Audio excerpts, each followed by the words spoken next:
Okay. Hello there, everyone. Um, this video is just going to be about something that I wish, it's one of the reasons I wish I had found out I was autistic long time ago.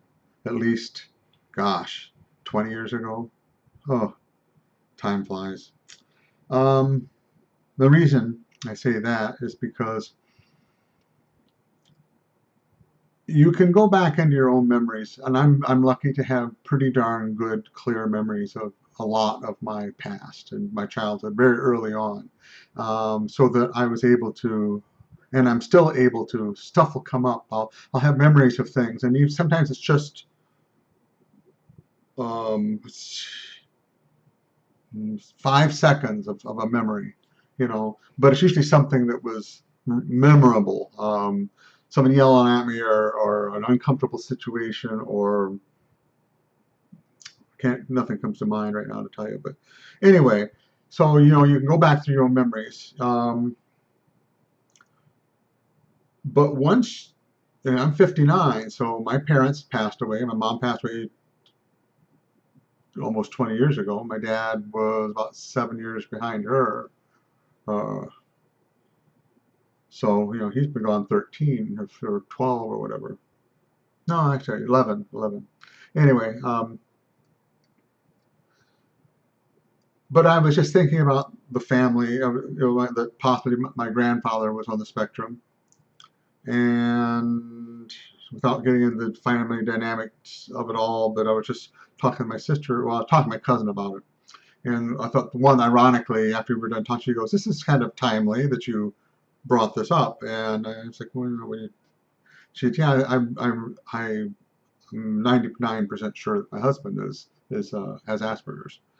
And it's like, we talked about that for a while. So I was just like surprised, that I would call her and there would be this connection. His name's Tom too. It's just sort of funny. Maybe it's a Tom thing. We should I'll put an email out there and everyone goes, "Yeah, my name's Tom too." It's everybody in the world whose name is Tom has Asperger's. But anyway, um, so if you have people that you can talk to that are reliable sources, don't wait. If you can get records from schools, and well, schools is a big one, but if you ever had, I wish I had this is back in 45 years ago, 50 years ago, closer to, yeah, around 50 years ago, that they did the diagnosis where it was the ADHD, dyslexia, blah, blah, blah. I'd love to have some record of that.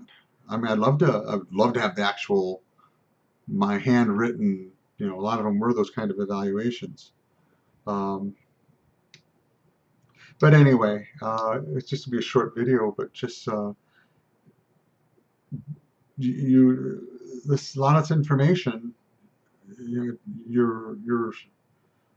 ability to be the detective is really dependent on a lot of outside sources of information, and I ultimately, I think you'll find that you are the what confirms or denies a diagnosis, meaning that um, I think given time,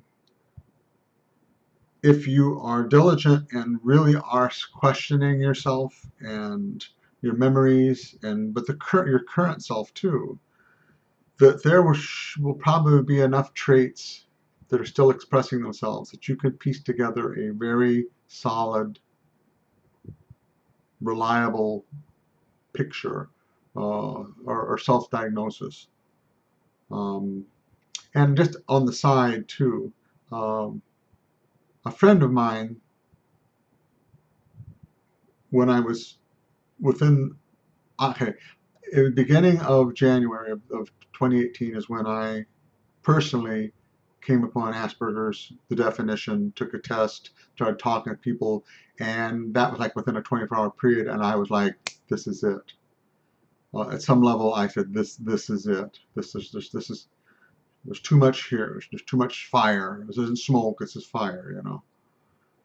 So I, on a gut level, I'll say I knew. Now, intellectually, I have been down this road before, like, oh, maybe it's depression, or maybe it's family dynamics, or maybe it's school, or maybe it's moving around, or maybe it's and you just keep going. Oh, and you since there's no answer, pretty much you take no answer as an answer, and it's so frustrating. This is the first time I've ever had any, and yes, and they're still not.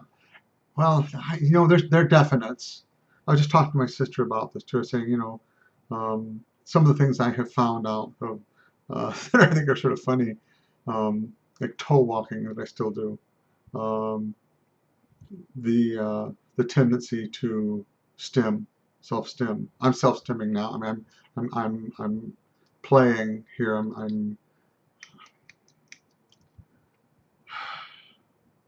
Anyway. What more to say? As you're piecing the puzzle together, make sure you get the pieces that the pieces won't be there forever. And I'm going to go another step and say, if you have kids, this is so bizarre because talking to my sister, I just got off the phone with her, and she was talking about my niece. Her good friend has a son who's showing classic autism behavior, and she's in complete denial of it.